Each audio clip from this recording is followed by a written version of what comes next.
சந்தித்த திமுக எம்பி கனிமொழி.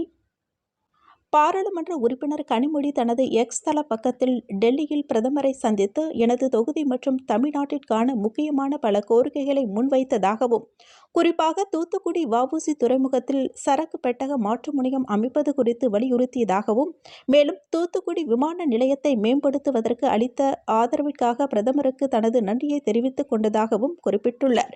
மேலும் தூத்துக்குடி வ.உ.சி. துறைமுகத்தை சர்வதேச சரக்கு பெட்டக மாற்று முனையமாக மேம்படுத்துவதன் அவசியம் குறித்து பிரதமரிடம் எடுத்துரைக்கப்பட்டது. இதன் மூலம் துறைமுகத்தின் வர்த்தக வாய்ப்புகள் அதிகரித்து தென் தமிழ்நாட்டில் பொருளாதார வளர்ச்சிக்கு இது பெரிதும் உதவும் என்று வலியுறுத்தப்பட்டதாகவும், தூத்துக்குடி விமான நிலையத்தை மேம்படுத்த மத்திய அரசு அளித்த ஒத்துழைப்பிற்கு நன்றி தெரிவிக்கப்பட்டதாகவும், இது தென் மாவட்டங்களில் வான்வழி இணைப்பை வலுப்படுத்துவதோடு வர்த்தகம் மற்றும் சுற்றுலாவிற்கு ஊக்கமளிக்கும் என்று பாராளுமன்ற உறுப்பினர் கனிமொழி குறிப்பிட்டுள்ளதாக தெரிவித்துள்ளார்.